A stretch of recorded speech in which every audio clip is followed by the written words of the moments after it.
안녕하세요. 프렌디네 김쌤입니다. 오늘 이야기할 주제는 개방교합입니다. 개방교합. 오픈바이트라고 하죠. 한 가지 질문도 또 들어와서 한번 읽어드릴게요. 선생님, 개방교합 편도 영상 계획 있으신가요? 이렇게 뭐.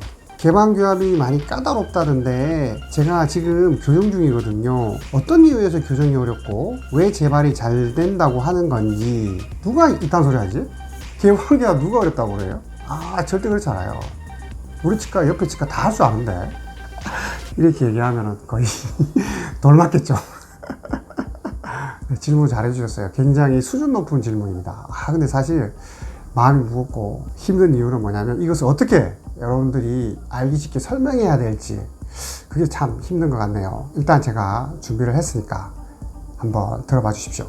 일반적으로 교정과 의사들은 이러한 개방교합을 습관적으로 기계적으로 어렵다고 합니다. 왜 그럴까요? 사실 개방교합 어렵겠어요? 교정이 쉬운 게 어딨어. 다 어렵지. 굳이 따지자면 개방교합이 좀 더 어렵다고 재발이 잘 된다고 하는 이유는 그런 것들을 저희는 이제 충분히 공부를 하면서 다 배워왔죠. 그래서 이제 잘 아는 거죠. 즉 치아 이동의 한계를 너무너무 잘 알고 있기 때문에 이동이 어렵다는 것을 잘 알 수 있다는 거죠. 일반인들한테 이걸 설명시켜야 되는 나로서는 미치는 거죠. 거의 이런 질문 가급적이면 하지 마세요. 네, 그래서 좀 풀어서 한번 설명드리도록 할게요. 그레이버 책에서 나오는 유명한 그림인데요. 이 그림이 이제 교정학에서의 부조화의 범주. 시험에도 무지 자주 나옵니다. 후배들이 보고 있을지 모르겠지만. 자, 그래서 이제 전후방적인, 수직적인, 횡적인 치료 가능성을 미리미리 단위로 이제 범위를 이제 표현한 거죠. 여기 나와 있는 수치들이 다 미리미리입니다. 치료 가능성이 의미하는 것은 교정만, 여기 orthodontic alone 교정만, 그리고 orthodontic plus orthopedic 이것은 이제 악정 영역을 이용하는 거죠. 소아 청소년 교정. 그 다음에 이제 skeletal anchorage라고 해서 초록색으로 되어 있죠. 자, 이것이 이제 미니스크루를 이용한 치아 이동이죠. 자, 미니스크루가 악정 영역보다도 더 바깥쪽에 있죠.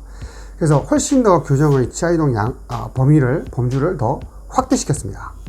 자, 맨 마지막에 이제 보라색으로 크게 이제 테두리 되어 있는 부분이 이제 surgery. 다 아시죠? 수술이죠. 악교정 수술. 당연히 이제 이러한 범주를 넘어서는, 즉, 스켈레탈 앵커리지, 미니 스크루의 치아 이동량을 넘어서는 더 큰 이동량은 어쩔 수 없이 수술밖에는 답이 없는 거죠. 뭐 하려고 지금 이거 하고 있노, 지금? 오픈바이트. 제가 이렇게 학구적으로 바뀌면 이게 몰입돼가지고 부조의 범주 또 그래프 막 외우려고 하고 있다니까, 지금. 여러분들 지금 설명해야 되는데 인물을 지금 망각한 거죠. 여기서 지금 제가 드리고 싶은 얘기는 횡적인 이동은 사실은 또 다른 부분이기 때문에 일단 수직적인 이동과 전후방적 이동 두 가지만 보시면 훨씬 더 수직적 이동량이 전후방적 이동량보다 제한적이죠. 수술을 보면은 이제 그것을 좀 많이 이제 확대시켜 놨어요. 그래서 개방교합이 수술이 좀 더 이전에는 많았던 거죠. 자, 그래서 첫 번째 제일 안쪽에 있는 다이어그램에 들어가 있는 교정적 이동만으로 했던 것을 이러한 미니스크루의 도움으로 인해서 상당히 많이 이동량을 확대시켰죠. 그래서 수직적인 이동량도 위 4, 아래 2였는데 그것을 6, 5, 거의 6mm 이상 확대시켰고요. RNE 같은 경우에도 4, 2 정도의 수직적 이동량을 6, 6으로 거의 2배 가까이 확대시켰죠. 미니스크루가 굉장히 똘똘한 장치죠. 그러니까 미니스크루를 안 한다? 개방교합 힘들어요. 원장님, 난 미니스크루 안 하고 교정해주세요. 웃자라고 진짜 수술해야 된다니까, 진짜. 미니스크루를 해야지만 2mm를 4mm, 6mm까지 더 움직일 수 있다니까요. 아시죠? 이런 이제 부조화의 범주가 이제 10mm 이상이다. 개방교합의 정도가. 그러면 이제 이것은 이제 수술로 가야 되는 거죠. 그죠? 미니스크루를 쓴다 하더라도 치료가 어렵다는 거죠. 자, 이렇게 해서 이제 위아래 수직적인 이동, 그 다음에 전후방적인 이동, 제일 아래 다이어그램에 나와 있는 협설적으로의 이동, 부조화의 범주가 오랜 교정의 어떤 역사 동안 통계학적으로 다 만들어서 검증을 통해서 저희들이 만들어냈고 이것들을 교정과 의사들은 너무너무 잘 알고 있기 때문에 여러분들한테 그렇게 설명드리는 겁니다. 자, 이렇게 설명을 드려도 이해가 잘 안 되시죠? 그럼 이런 수직적인 앞니와 어금니의 수직적인 이동이 개방교합을 어떻게 해결하는지는 사실 잘 안 와닿아요. 이 질문자의 수준도 굉장히 높은 것처럼 굉장히 이런 부분도 알고 싶어 하시는 것 같아요. 그래서 조금 더 쉽게 제가 그림을 그려서 설명드리도록 하겠습니다.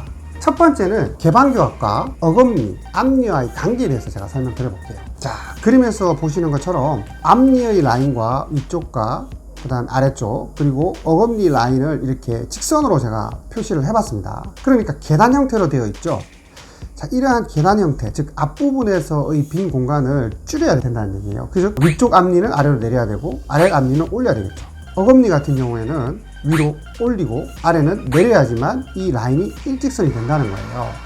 그래서 이러한 이동량이 이전 벤 다이어그램에서도 본 것처럼 어금니는 1mm, 스크루를 써도 2mm밖에 안 돼.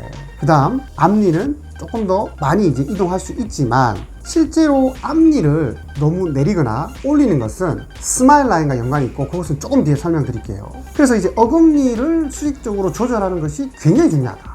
개방교합을 해결하는 데 있어서는. 내가 너무 깊게 들어가나? 진짜. 굉장히 어려운 이론이에요. 그러니까 제가 이제 그림을 그리니까, 계단처럼 그림을 그리니까 조금 이해가 오죠.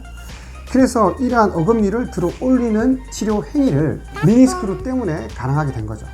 그래서 미니스크루를 혀 쪽, 즉 입천장과 바깥쪽에 2개씩 양쪽으로 4개를 심어야지만 위로 들어 올릴 수 있는 거예요. 어금니를. 그래야지만 앞니가 내려오는 개방교합을 해결하는 방향으로 치료가 되는 거죠. 여기서 또 한 가지, 어금니를 1mm 들어 올리면 앞니는 2mm 내려오는 효과가 있어요. 어금니를 2mm 들어 올리면 앞니는 4mm가 내려오는 효과가 있죠. 그러니까 어금니를 1, 2mm, 2mm 올리는 것이 앞니에 영향력이 상당히 끼치죠.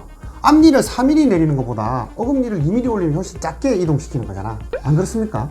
그래서 어금니의 이동 1, 2mm가 개방교합을 해결함에 있어서 굉장히 중요한 키포인트다. 자, 두 번째는 이제 스마일 라인과 앞니와의 관계입니다. 자, 이게 무슨 얘기냐면은 개방교합 환자인 분들이 수직적인 문제가 있겠죠. 얼굴이 되게 길단 말이에요. 긴 경우도 많고 실제로. 두 번째는 거미 스마일도 꽤 있어요. 얼굴이 길기 때문에. 거미 스마일 여러분 잘 아시죠? 웃음 잇몸이라고 해서 치아 위에 앞니 잇몸이 다 보이는 거잖아요. 가만히 있어도 보이고 웃음이 엄청 많이 보이는 웃음 잇몸.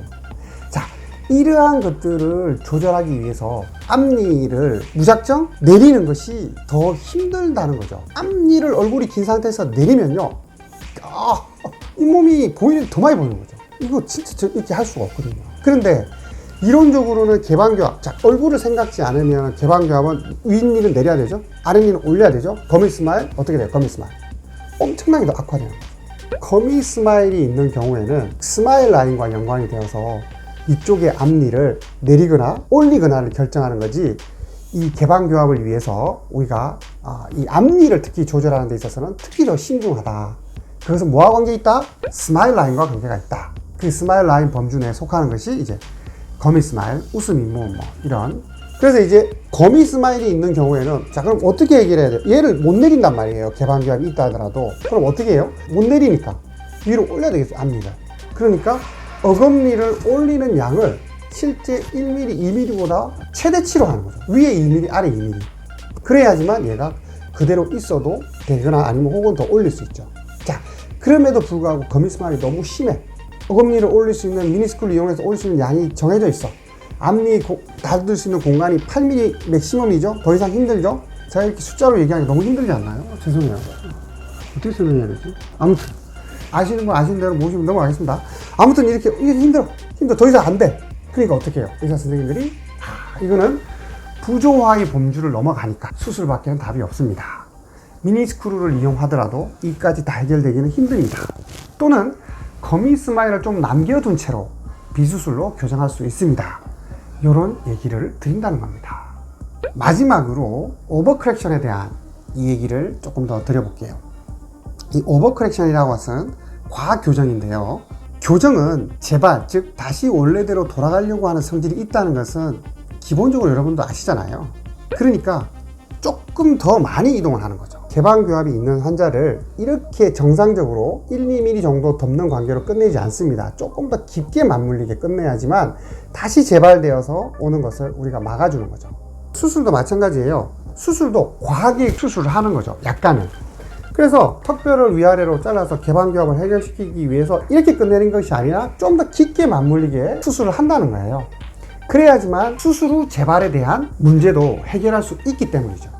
자, 그래서 오늘 굉장히 수준이 높은 질문, 즉 개방교합은 치료가 어렵고 재발이 잘 된다는 이유를 우리 교정과 의사들은 너무너무 잘 알고 있고 환자분들한테 설명을 드리지만, 이렇게 깊이 있게 다양하게 설명드릴 수 없는 이유는 꽤 내용이 복잡하고 시간 또한 거의 부족하기 때문에 대부분의 원장님들은 그냥 결론적으로 어렵습니다, 까다롭습니다, 재발이 잘 됩니다 라고 여러분들께 말씀드리는 겁니다. 개방교합 질문에 대한 충분한 설명을 성심성의껏 해드렸습니다. 이제 개방교합이 어렵고 까다로운 이유, 그리고 재발이 잘 되는 이유에 대해서 조금은 아셨죠? 여기까지 프렌디된 김쌤이었습니다. 끝까지 시청해 주셔서 감사합니다.